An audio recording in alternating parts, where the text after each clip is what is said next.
Hello everyone, I'm Yuki, also known as Psychic Otaku 182. I'm on fanfiction.net, LiveJournal, DeviantArt, and here on YouTube, and this is my first video!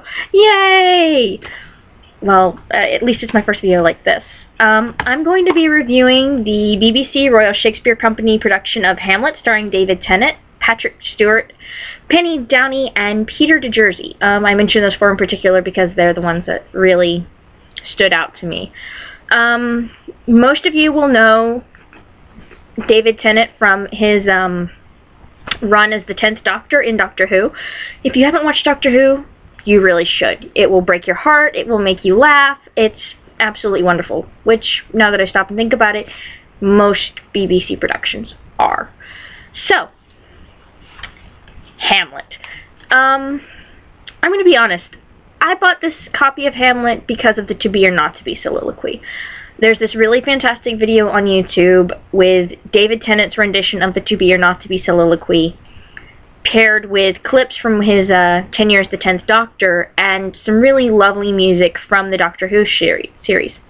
And it's beautiful and sad and totally embodies both the 10th Doctor and the soliloquy. And I was curious after seeing that, what's the rest of the play like? So, I bought it. And it was fantastic. I absolutely loved it. First things first, I loved how Tennant portrayed Hamlet so often. I mean, so often. People like to make the entirety of this play very broody and dark and dour, and it's really not. Shakespeare was a genius. He made it so, well, I think he was a genius. He made it so that you can laugh just as much as you cry during this play. In fact, you'll probably laugh more than cry. And I really think they did great at portraying this. Tennant's Hamlet is broody in some places. He's angry, he's sad, he really isn't sure what to do, but a lot of the times there's this feeling like he's torn between being exasperated that they just let him get away with this, and being completely thrilled. It's like, I can say whatever I like, and you're just like, oh, poor Hamlet, he lost his dad and went insane. I mean, he gets away with everything. Which I thought was fantastic in the play. Especially considering all things with that character. Patrick Stewart was fantastic as Claudius and the Ghost. They did really well with that. The very first time we see the Ghost, we don't actually get to see him. We just see the reactions to him, which kind of gives you the chance to build up a little suspense so that the first time you actually see the Ghost, it's like, chills. Chills and shivers, which is fantastic for a ghost. Claudius comes across really well, I mean, Patrick Stewart is a fantastic actor. He really is. Throughout the entire play, you get the feeling that Claudius is this, sell his own grandmother, stab you in the back, take advantage of you when you're at your absolute weakest to get whatever he wants. And I thought that was really important. I think, and this is kind of strange, especially because Hamlet is such an important character and I do love him so much, I think my favorite character, though, was Horatio, who is played by Peter DeJersey. The play could honestly be retitled Everyone Dies But Horatio, because that's kind of what happens. Everybody but Horatio dies. And that's really sad. But it kind of fits because throughout the entire play, Horatio is the only person that Hamlet can trust, so it kind of makes sense that he's the only person left, as sad as that is. You'll notice I really don't talk much about Laertes, Ophelia, or Polonius. That has nothing to do with the actors. The actors were fantastic. It was beautiful. I've just never really been fond of those three characters, and Ophelia in particular, I've always felt that she was an incredibly, insanely weak individual. And it's the same reason I can't watch Romeo and Juliet, because I feel the same about Juliet. She's an incredibly weak individual. So, moving on. I'm just going to hit a few key points other than the ones I've already done. I'm going to talk about the closet scene and the end, and then bring this to a close. The closet scene. A lot of people think that the closet scene is great evidence of Hamlet having an Oedipus complex. I think they're nuts. I think they're insane. Hamlet doesn't have an Oedipus complex. He's just mad. Modern renditions of Hamlet place the closet scene as taking place in a bedroom or a boudoir, a dressing room, you know, little vanity tables and all that jazz. It actually would have taken place in something more like a parlor. The Elizabethan term for closet was sort of like a women's parlor, you know, way back when the men had their little smoking area where they'd go and smoke cigars and drink brandy. Women had their parlors where they would sit back and drink tea and eat biscuits and gossip and play cards. That's what the closet is. You have no idea how confusing it was for me, because I don't know if anyone's ever thought about this, but the fact that Polonius was in the closet, if the closet was what most people like to portray it as, the fact that Hamlet killed Polonius would actually have not been a problem. In fact, if Hamlet had found Polonius in his mother's boudoir, dressing room, or anything like that, he would have been honor-bound to challenge him to a duel. That's just the mindset of that time period. So it makes more sense for it to be a parlor than a bedroom, because otherwise, why is it such a big deal that Polonius was killed? Answer, it wasn't a boudoir. I did find that one scene to be a little distracting with them bouncing around on the bed. I mean, literally jumping up and down on the bed. That could have been done a little bit differently. I did think it was fantastic, though.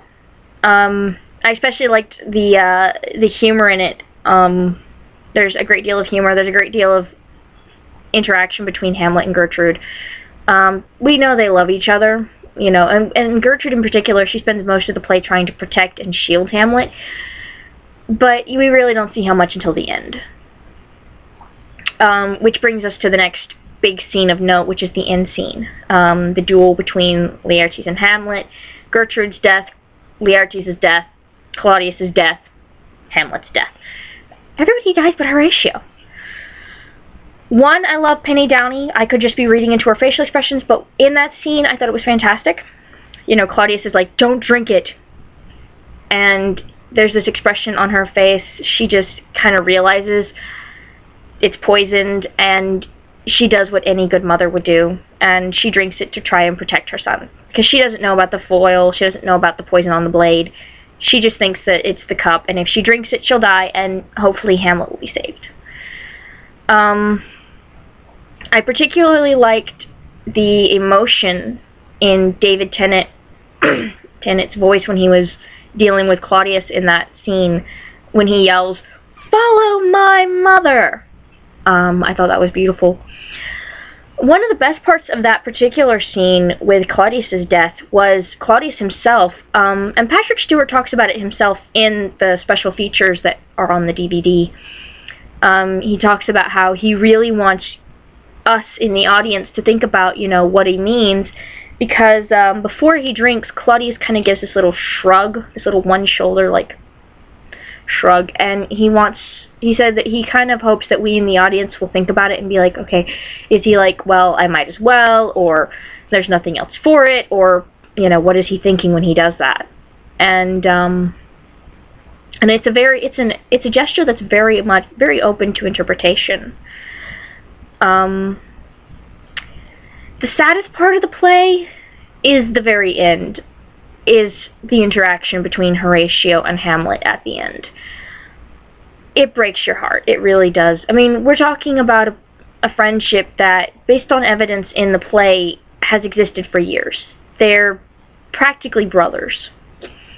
And here he is holding his best friend as he dies, and that's incredibly heartbreaking for, you know, it really hurts. And it doesn't happen in the RSC version, but in the actual play as it is written, Horatio has to turn around and explain everything shortly after Hamlet dies, and you know that has to hurt. So, I mean, that doesn't happen in the RSC version, and I'm really actually very glad about that, because that was actually the saddest part of the play, is finding out that Horatio has to repeat all of this. So, yeah. So that's Hamlet. I give it 2 thumbs up. I thought it was brilliant. I suggest it. You can find it for free. You can watch it for free on the PBS website, because it was broadcast on PBS as well. At least it was on there for free when I was last on the site, so I don't know if it's still there, but you can find clips of it on YouTube if nothing else. I do suggest you watch it though. I'm going to try and post a couple more videos. I want to do a tutorial for this hairstyle. It's called the Cine Crenus, or the Vestal Virgin hairstyle. There's already a video for it by Janet Stevens. She shows you how to do it, or how she does it on a model using traditional tools as it would have been done way back in ancient Rome. I'm going to show you how you can do it on your own hair here at home. It's a lovely style. It gets all the hair up off your neck. It looks really complicated, but it's actually fairly simple. So I want to do that. And I'm also going to do a review for what is probably the strangest thing I've ever found on DVD, which is a recording of a live performance of Beowulf in Old English. Benjamin Bagby does the recitation, and it's how it would have been way back with the bards telling it in the mead halls. I'm a huge fan of Beowulf ever since I first read it, and I think it's really fantastic that such a thing exists. So, if you have any questions or comments or suggestions for things that you think that I should watch and maybe review, let me know. And that's all. So, we hope you've enjoyed this program as much as we've enjoyed bringing it to you. Later, everyone.